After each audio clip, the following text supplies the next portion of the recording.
What I aim to cover in this guide is a bit more of an in-depth and advanced perspective at how you should approach Monster Hunter combat, specifically combat in Monster Hunter Rise Sunbreak. Some of the advice I give will be applicable to other Monster Hunter games, but a lot will be Sunbreak specific. To effectively understand and apply the concepts presented in this video, I'm going to assume that you are familiar with your weapon moveset and most of the basic mechanics in Monster Hunter. If you aren't, then you should probably check out the beginner guides first. What I'm aiming to cover here is how to improve your effective DPS and clear times.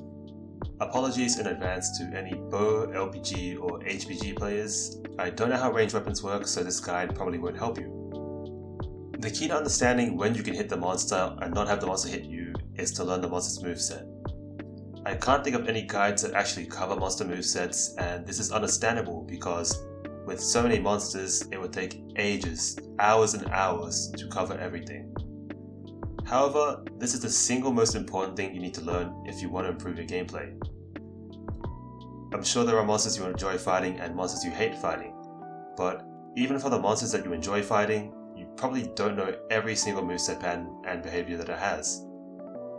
Well, the first step to improving in a matchup is learning this. Whilst Iceborne monsters have a random percentage chance of curing moves in their attack sequences, Sunbreak monsters have fixed guaranteed attack sequences.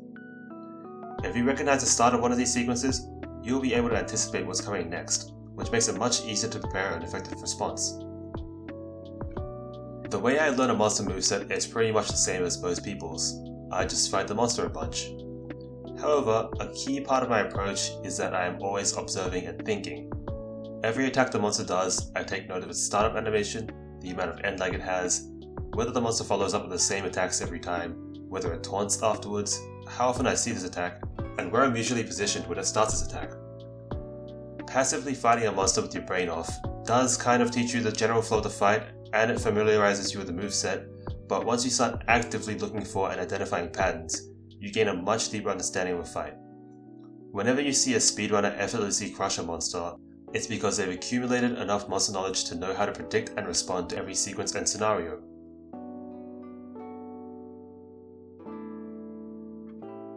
So, once you've learned most or all the attacks and sequences a monster can do, it should be much easier to avoid getting hit.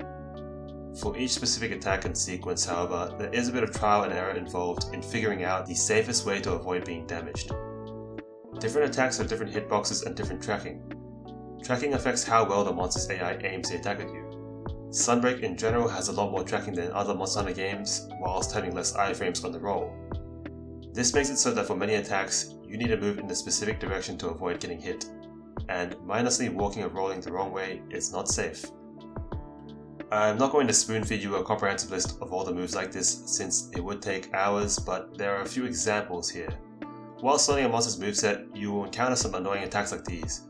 You need to experiment with dodging in different directions to figure out what works.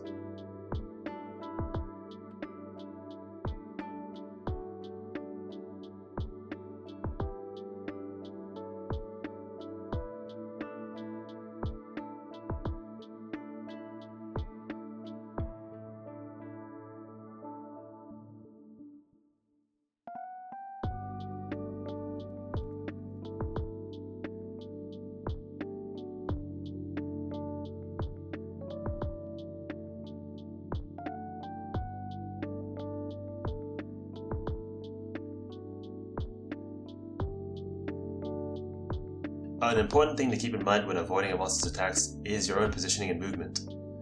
If you avoid an attack by running halfway across the map, this is not effective defense. Sure, you'll be safe there, but you're in no position to attack the monster back. As you get more comfortable avoiding attacks in general, you should aim to reduce the amount of distance you need to create and the amount of time you take doing so.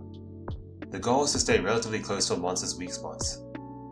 There are some instances where the monster runs past you or away from you in an attack sequence. When this happens, you shouldn't mindlessly chase the monster down. Eventually the monster will come back and attack you again. Moving around whilst these sequences are happening only serves to mess up your positioning.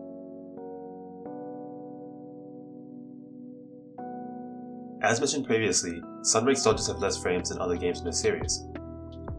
This makes it very difficult to utilize them effectively without evasion skills. However, with sufficient levels of evade window and embolden, iframes are still very useful. The ability to iframe allows you to be more aggressive with your offense, Typically, if you wish to dodge a move completely without iframing, you would have to disengage earlier, meaning your punish windows are shorter.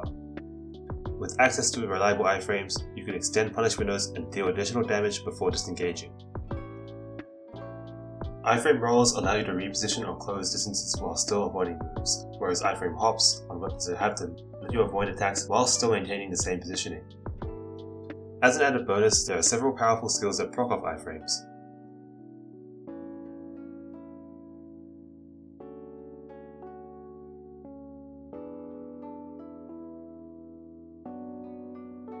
Some weapons have the ability to guard. Depending on the weapon's inherent guard strength, characteristics, and available follow-ups, guarding may or may not be the favored defensive option. Chargeblade and Lance have strong guard follow-ups, so they're incentivized to guard. SMS can block and counter things with guard slash, but that requires heavy investment into guard levels. Guard Lance would usually rather just blast dash through things, but the shield can be useful in emergencies and during wiping fire. And Greatsword's guard is something that you should avoid unless absolutely necessary. Important considerations on deciding whether or not to guard certain attacks include the expected knockback, your positioning after guarding, and any skills or bonuses that trigger such as offensive guard or counter morph slash. When you're already in a favourable position and expect to take little knockback, guarding can be the best option to maintain aggression, whereas if you're in a poor position or expect large knockback, avoiding the attack is preferable. Since this is Sunbreak, the majority of weapons have a counter. Some weapons' counters are very strong for damage and utility, whilst others kind of suck. The counter spammer weapons will get over 90% of the damage from counters.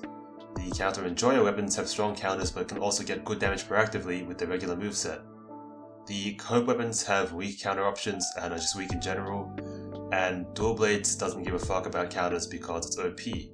It does technically have a counter, but it rarely wants or needs to use it. Counterattacks are a large part of Sunbreak's gameplay, and a very potent defensive and offensive option.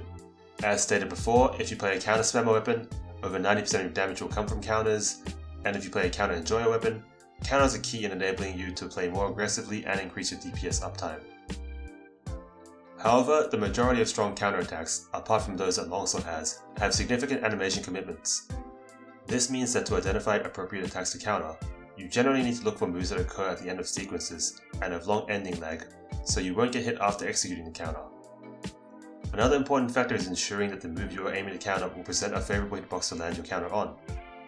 Many moves can be punished effectively with the right positioning, but some moves make it impossible for some weapons to land a hit on a weak spot. In those cases, you should consider whether it's worth it to spend your time and or wire bugs on a weak counter, or to pursue an alternative punish. Longsword is unique in that its counters are the fastest and the safest in the game, and the weapon has the capability to chain together counters on attacks within monster sequences, not just at the end of them. Counters are the foundation of the weapon's offense, defense, and resource management. You've probably seen some videos where someone guards or counters a move from the opposite direction, but it still works. This is only possible on specific moves. I don't know what causes it, I just know that it's very useful for directing your counterattacks at favourable hit zones, and can turn unpunishable moves into big punishes. I will show you a few examples, but it's also best that you test this out for yourself to see when it works, since there are many other use cases.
After you are more capable at avoiding and or countering a monster's attacks and sequences, The next step is to try to figure out how to best punish these attacks and sequences.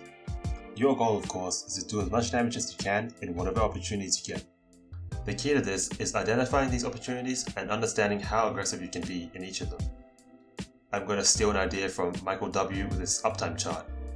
This will help show the flow of a fight, distinguishing between when it's your turn to attack, when you can't attack because the monster is attacking, and how to improve uptime and forcibly take turns away from the monster. Once you've learned a monster's moveset, you'll notice that after certain moves, usually big attacks or long sequences, it will stand still for a prolonged period of time. This will be your turn to attack.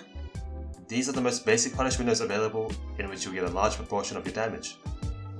The simplest approach is obviously just to hit the monster with your highest DPS combo until it starts moving again. However, slight optimizations to these long punish windows can cumulatively have a significant impact on your DPS and clear times.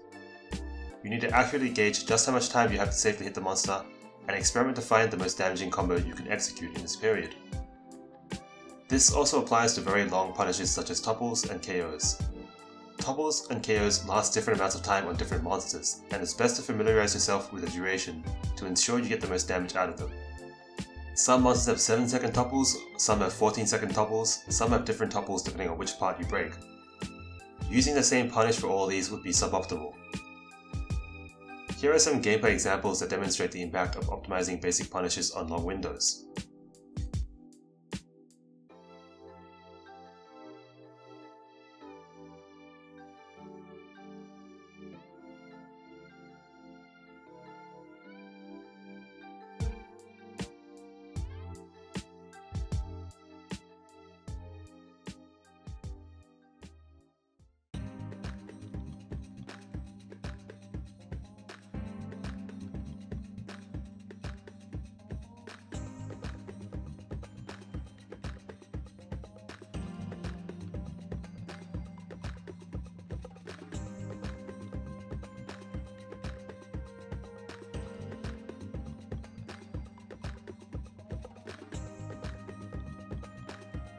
So with basic punishes, you're essentially taking turns with the monster to attack. After it stops attacking, you have your opportunity to attack, and then it starts attacking again. However, most attacks in a monster's moveset won't leave it standing still and taunting for 10 seconds. One of the hardest things to do for players that are unfamiliar with a certain matchup is effectively punishing attacks with quicker recoveries or capitalizing on opportunities that present themselves mid-attack sequence. These short punish windows are essential for improving your DPS uptime, and whilst each of these punishes individually does a small amount of damage, their effects add up quickly. The goal here is to increase the number of turns you have to attack. You can interject your own offense into these extended periods where monsters are doing their attack sequences. For these punishes, you usually can't mash out your highest DPS combo. Here is where it's important to understand your weapon's moveset and all its options, and choose the best attack to match the opening you are presented with. Here are some gameplay examples that demonstrate the impact of optimizing short punishes to increase uptime.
If you know the next move a monster is about to do in a sequence, you can prepare a big attack before it is your turn. This allows you to get a larger and more damaging punish in, compared to if you waited until the monster had finished its own turn. You need to be mindful of your movement and positioning, however. You need to ensure that you can execute your attack without being hit by the monster. The most common examples of preemptive attacks in Sunbreak are your counters, because these are most effectively used when anticipating a punishable move. Due to the strong tracking that most monster attacks have in Sunbreak, however, there are less traditional preemptive attacks. Here are some examples of some more traditional preemptive attacks in Iceborne.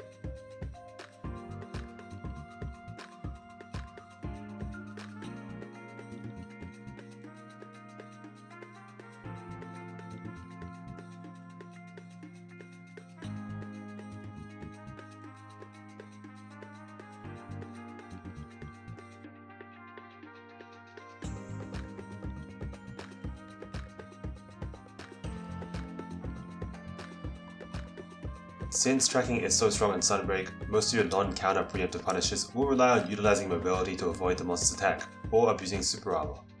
Here are some examples.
Once you understand the hitboxes of certain attacks a monster does, you'll be able to figure out positionings and timings during which you can keep hitting it, meaning your turn doesn't end when the monster's turn starts.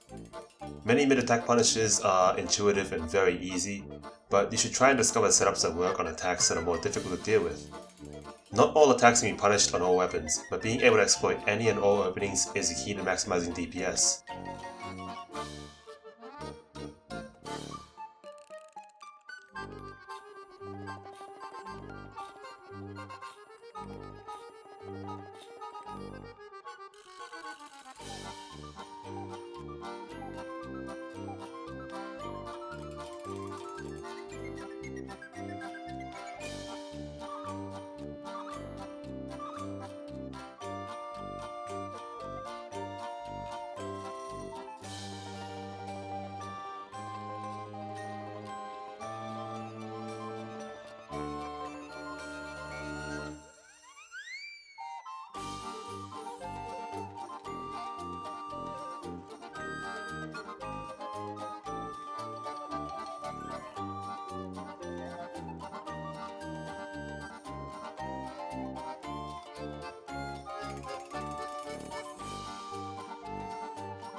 After you execute one of your punishes on a monster attack or sequence, there is a brief period of time where you don't know what it's going to do next.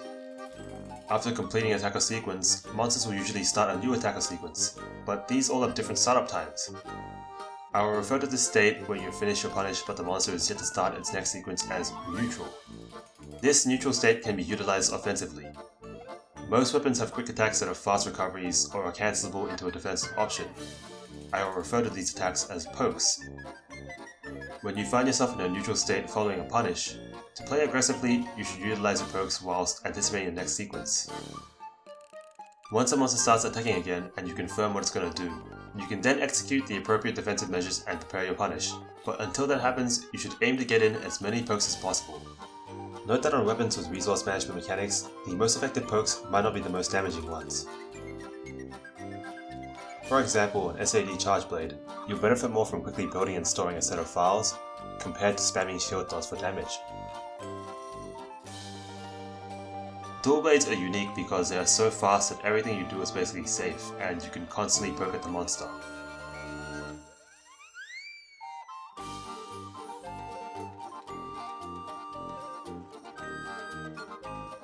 Lance, due to its many strong defensive options, and because it has actual pokes, is a weapon that should be constantly seeking to exploit these small opportunities.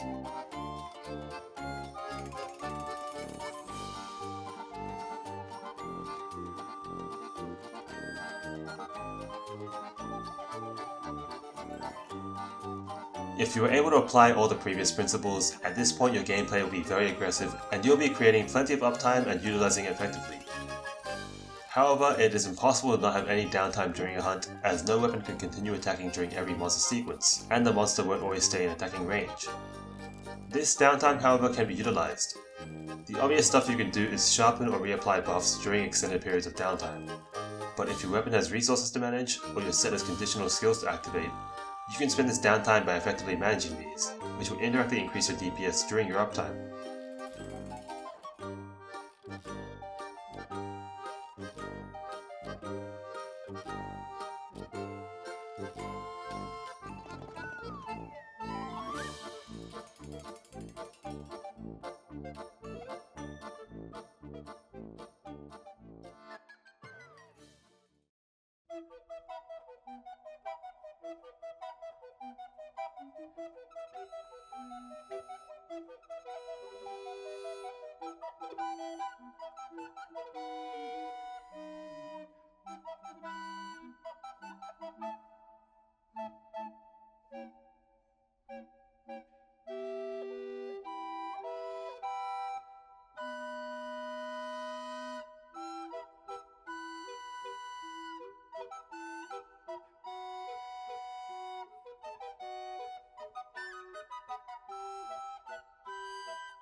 Very experienced players are able to effectively estimate when they will flinch, topple or break parts on a monster, because they repeated certain fights hundreds or thousands of times.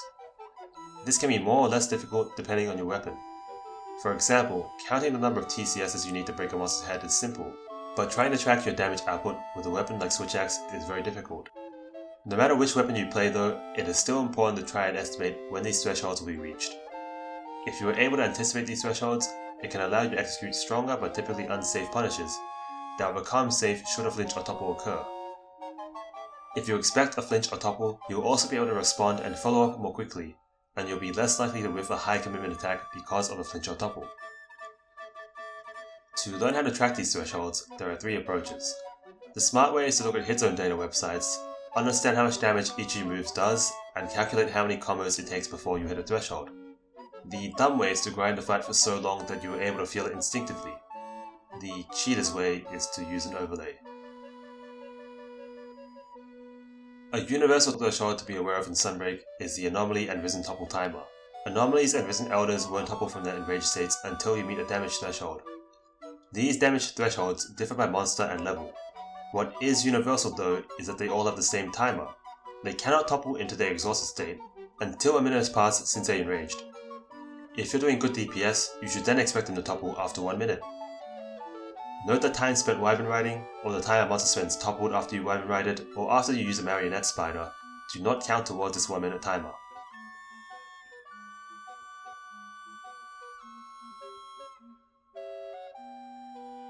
After you spend a certain amount of time in a matchup, you start to understand the general flow of combat. Eventually, you'll be able to make mostly accurate predictions as to what the monster might do next, outside of just its set attack sequences. When you anticipate certain behaviors, you should adjust your movement and positioning accordingly and prepare appropriate punishes. This preemptive action allows you to execute stronger punishes than you would be able to utilize through purely reactive gameplay. Sometimes you will inevitably guess wrong and lose out on DPS, but if you really understand a matchup well enough, your gamble should pay off.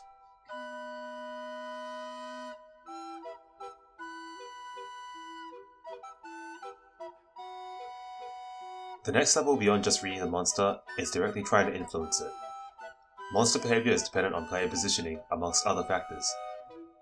If you notice a monster is more likely to do favorable sequences from a certain position or state, you can intentionally bait these out. This will give you a greater degree of control over the fight and help to achieve more consistent outcomes.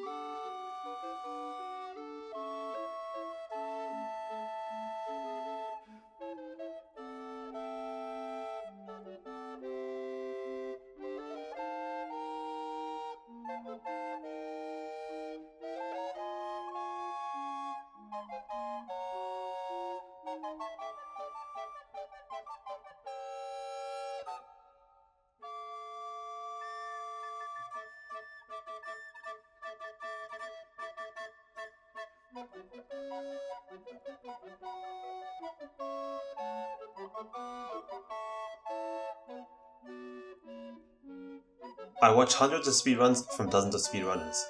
I often see them execute punishes that I haven't thought of myself. Copying from others is one of the easiest ways to learn how to approach a matchup and develop your own arsenal of techniques. If you're struggling with a weapon against a monster, find a video of someone who's good at it. Pay attention to how they position themselves in response to each sequence, where they move when attacking or defending, what quick pokes or punishes they sneak in, when they commit to big preemptive attacks or counters, and what hit zones they choose to target. Whether or not you choose to emulate the gameplay exactly, this can still help you formulate your own strategy. I will include a long list of sunbreak speedrunners for each weapon in the comments. Their gameplay should be a good reference if you're looking to improve your own.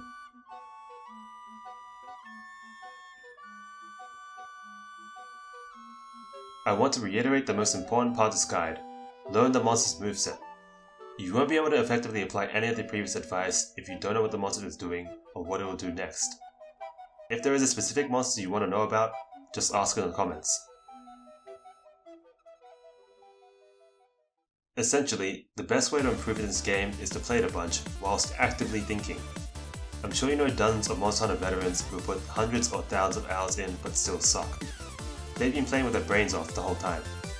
You need to actually think to identify monster behaviors, apply your weapons kit effectively, and maximize opportunities. After a certain point, you will consciously or instinctively understand all the previous concepts, and be able to create your own approach for each weapon and monster matchup. Sunbreak greatly rewards creativity. Your hunter has more options than ever and is far more mobile than in previous games. Even the best speedrunners are still coming up with new punishes and responses to monster sequences. Don't be afraid to experiment, you might just come up with a cool new option.